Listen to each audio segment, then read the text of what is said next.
معناه متشائم من بكرة مع أن بكرة ما بعجة، وزعلان من أمس مع أن أمس راح، ومضيع اليوم مع أنه يجب أن يعمل، لأنه ما اعتمد على الله اعتمادا صادقا. الحي الذي لا يموت، وجميع الخلائق كل الخلائق أقدارهم بيده وأرزاقهم بيده وحياتهم بيده، هو الملك وما سواه عبد، فلماذا تتكئ على العبيد وتترك المعبود؟ وهنا أمر الله فقال وتوكل، والتوكل أيها الأحباب كفر بالأسباب مع بذلها. ترك للأسباب لا، هذا تواكل، تبذل السبب لكن تعتقد أن السبب بنفسه غير نافع وغير موصل، لابد تزوج يا أبو فلان. قال لماذا؟ حتى يرزقك الله الولد. قال إذا شاء الله لي الأولاد سيأتون بدون زواج. على طول مستشفى الأمراض العقلية، ولا لا؟ نعم قادر أن يرزقك الولد، لكنه جعل لكل شيء سببا. واحد جائع والطعام بين يديه، كل قال قادر الله أن ينتقل هاللقمة هالمضبي إلي بقدرة الله أن تطير. هو طار عقلك قبل أن تطير اللقمة. الله أعطاك أسبابا وأمرك باتخاذها. حبيبنا عليه الصلاة والسلام يبذل السبب، لكن قلبه اعتماد ليس على السبب. ولذلك بعضهم يعتمد على الولد، على الرصيد، على الفهم، على الذكاء.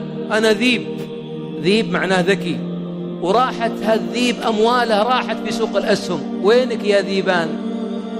وين الذهاء والدهاء والذكاء؟ لا، إذن أنت اتكلت على سبب وتركت المسبب، وهنا هلكت مع ورود السبب. التوكل عقد مع الله يومي آني، كل واحد يصلي لابد أن يوقع هذا العقد، وهو في الصلاة إياك نعبد وإياك نستعين، يعني يا رب أخرج من قلبي كل محبوب وكل سبب أن أتكل عليه إلا أنت، فأنت المسبب، إنه مسبب الأسباب جل في علاه. وتوكل على الحي الذي لا يموت. ومن أجمل ما يدعو العبد به ربه يا حي يا قيوم برحمتك أستغيث، أصلح لي شأني كله ولا تكلني إلى نفسي طرفة عين، ومن وكل إلى نفسه ولو طرفة عين هلك. أعظمنا توحيدا هو الذي حقيقة يثق في الله ولا يثق بأسباب بذلها ولا في أي مخلوق كان. ثقتك في الله معناها اعتماد قلبك على الله بصدق مع بذل الأسباب. لأن في ناس انحرفوا في العقيدة، بعضهم انحرف في المعتقد، وترى بعضهم موجودين عندنا وبيننا، ترك الوظيفة وقال الرزاق في السماء. أنا ما أعتمد على الرزق، أعتمد على الرزاق. الرزاق يا عبد الله أمرك أن تبحث عن الرزق، وهو سبحانه بعد ذلك هل يوفقك أو لا يوفقك قضاؤه وقدره، لكن البذل لابد أن تبذل. واحد ما عنده وظيفة ويتسول، وش تقول له؟ اطلب الرزق، وما نقصك فاطلب الناس، لكن قبل ذلك فأنت ما بذلت سبب كسب الرزق كالذي يريد أبناء بلا زوجة. لذا أحبابي بذل السبب مع الثقة في المسبب من أجمل ومن أعظم صفحات الحياة. ونحن نتمايز الآن في التوكل. وقد يقول واحد أنا متوكل، لا أنت متواكل. والتوكل يختلف عن التوكل اعتماد القلب مع بذل السبب، والتواكل معناها ترك السبب بدعوى أن المسبب يكفيه علمه بحالي يغنيني عن سؤالي. يا حبيبنا، وهذه الكلمات فيها ريح التصوف الذي قد يخرج الإنسان من صفاء التوحيد.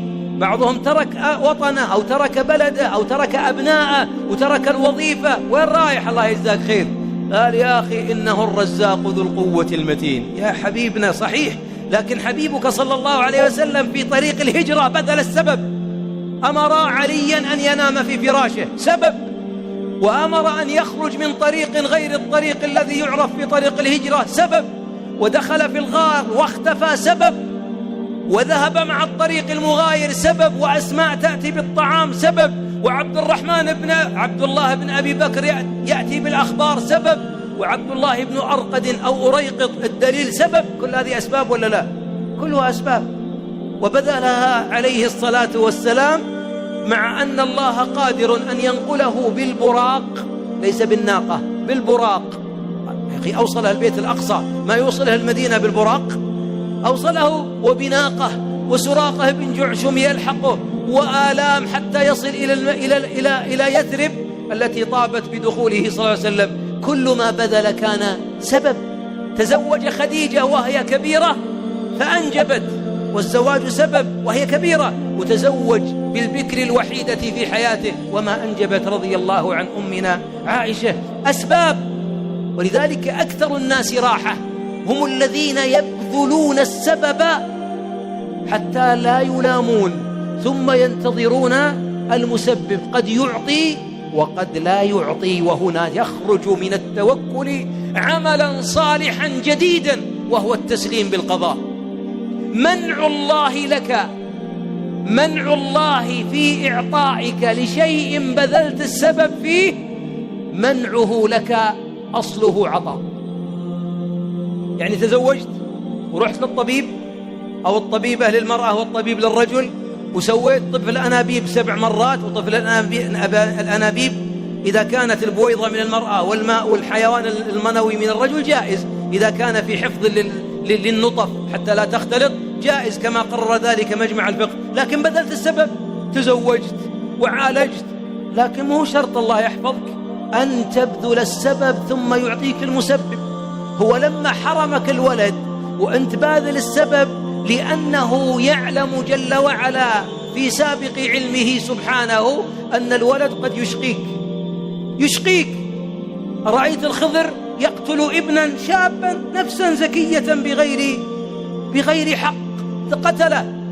لماذا؟ لأن العليم الخبير العليم الحكيم يعلم أن الصغير لو كبر لأرهق والديه وأتعبهم، فأمات في حياتهما ليحتسبانه أجرا ولا يعذبهم قدرا.